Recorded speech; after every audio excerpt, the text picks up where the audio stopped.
Praise the lord. ఈరోజు దేవుని వాక్యము, ఈ దేవుడు సదాకాలము మనకు దేవుడై ఉన్నాడు, మరణము వరకు ఆయన మనలను నడిపించును.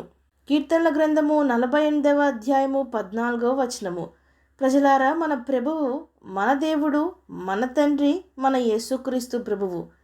ఇది కేవలం ఒక్కరోజు 2 రోజులకు మాత్రమే కాదు గాని జీవితాంతము, అనగా ఈ లోకంలో ఉన్నంత వరకు, తరువాత ఈ లోకమును విడిచినా కూడా ఆయనే మన దేవుడు, మన ప్రభువు, మన తండ్రి. కాబట్టి ఈ లోకంలోనైనా పరలోక రాజ్యంలోనైనా మన పరమ తండ్రి మనకు తోడుగా ఉన్నాడు గనుక మనము ఎన్నటికీ ఒంటరి వారము కాము. మనుషులు మన చుట్టూ ఉన్నా లేకున్నా మనమైతే ఒంటరి వారము కాము. మనకు మన దేవుడు ఉన్నాడు. ఇదే క్రీస్తు బిడ్డలమైన మనకున్న గొప్ప నిరీక్షణ, ఆదరణ, ఆధారము, విశ్వాసము. అవును, ఆయన మనల్ని అంతము వరకు నడిపించును. మధ్యలో మనల్ని వదిలేసే దేవుడు కాదు మన ప్రభువు.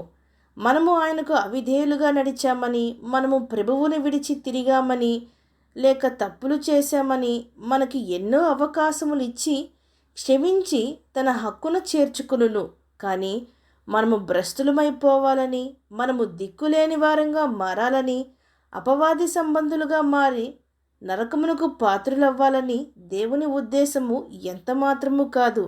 అయితే ఎన్నిసార్లు దేవుడు గద్దించినా, హెచ్చరించినా, క్షమించినా, మరలా మనము తప్పు చేస్తే మరలా ఆయన మాట వెనుక తిరుగుబాటు చేసేవారముగా ఉంటే మాత్రము దేవుడు ఖచ్చితంగా మనల్ని విడిచిపెట్టును. మనము భ్రష్టులమైపోదుము.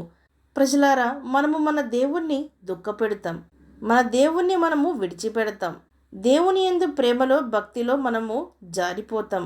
మనము తిరుగుబాటు చేయుదుము, మనము దూషించుదుము, మనము మన దేవుణ్ణి మోసము చేయుదుము, మనము స్వార్థమైన ప్రేమను కలిగి జీవించుదుము, మనము అస్థిరమైన భక్తి కలిగి ఉందుము. కానీ దేవుడు అలాగున కాదు. అలాగున ఉనుటకు ఆయన మనుష్యుడు కాదు కదా. ఆయన పరమ తండ్రి, ఆయన సర్వాధిపతి, ఆయన మన ప్రభువు. మన మీద సర్వాధికారము మన దేవునికే ఉన్నది. మన దేవుడు మనము ఎప్పుడూ సంతోషంగా ఉండి ఆయన యందు ఆనందించాలని కోరుకును. మన దేవుడు ఎన్నటికిని మన చేయి విడువడు. ఒకవేళ మనము విడిచిపెట్టినా ఆయన మాత్రము ఎన్నటికిని విడువడు. మనము అల్పమైన, అస్థిరమైన ప్రేమను, భక్తిని కలిగి ఉంటాము. కానీ మన దేవునికి అనుదినము మనపైన నూతనమైన వాత్సల్యము పుట్టుచున్నది. ఆయన మారని దేవుడు, నిన్న నేడు నిరంతరము ఏకరీతిగా ఉండు ప్రభువు మన దేవుడు.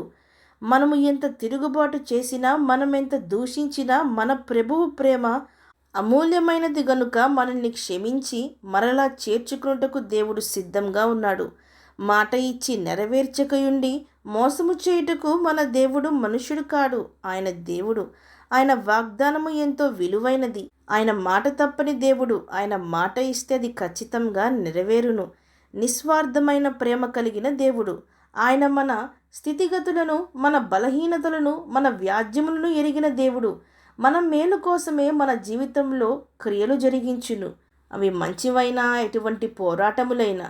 ఆకాశమందైనను భూమి ఎందైనను నమ్మదగిన పరమ తండ్రి తప్ప మనకెవరున్నారు? హానోకు దేవునితో నడిచెను, దేవుడు అతన్ని కొనిపోయెను. మనల్ని కూడా దేవుడు నడిపించును. అయితే మనము ఆయనతో నడుచుచున్నామా లేదా అని ప్రశ్నించుకునవలెను. అలాగుడు నడిచినట్లయితే మనల్ని కూడా ఈ లోకము విడిచిన తరువాత దేవుడు ఆయన రాజ్యంలోనికి తీసుకొని పోవును. విశ్వసించిన వారు నాతో పాటు ప్రార్థనలో ఏకీభవించండి. ప్రార్థన. పరిశుద్ధుడా, ప్రేమగల తండ్రి, ఈరోజు మీరిచ్చిన ఈ వాక్యమును బట్టి మీకు స్తోత్రములు దేవా. మరణ బలము నుండి మమ్మను తప్పించిన దేవా, ఎన్నో ప్రమాదముల నుండి తప్పించిన దేవా, మనుషుల యొక్క కపటోపాయముల నుండి, మాయోపాయముల నుండి తప్పించిన ప్రభువా, మీకు స్తోత్రములు. నమ్మదగిన తండ్రి, మమ్మను ధారాళంగా ప్రేమించే దేవా, నీవు మాకుండగా ఈ లోకంలో మాకు ఏ కొరత, భయము, చింత, కొదువ లేదని ఎరిగి మా ప్రభువే సమస్తమును చూచుకొని మమ్మను అంతము వరకు నడిపించునని విశ్వసించుటకు మా ప్రతి ఒక్కరికి సహాయము దయచేయమని ప్రార్థిస్తూ, సమస్త మహిమాగంతులు మీకే చెల్లిస్తూ ప్రభువైన యేసుక్రీస్తు నామం పేరట అడిగి వేడుకొంచున్నాం పరమ తండ్రి. ఆమేన్.